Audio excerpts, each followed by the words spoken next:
Урал.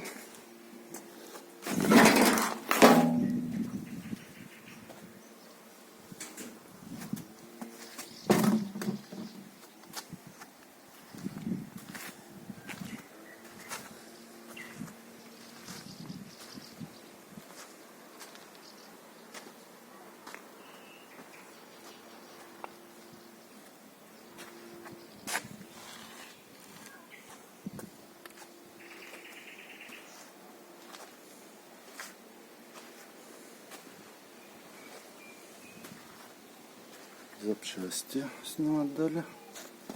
ГРМ новый. 6 на коробке.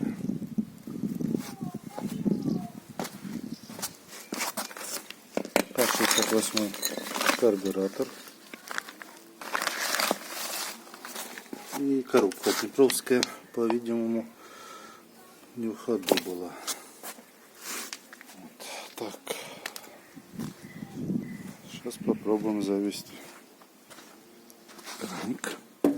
Правда, он теплый.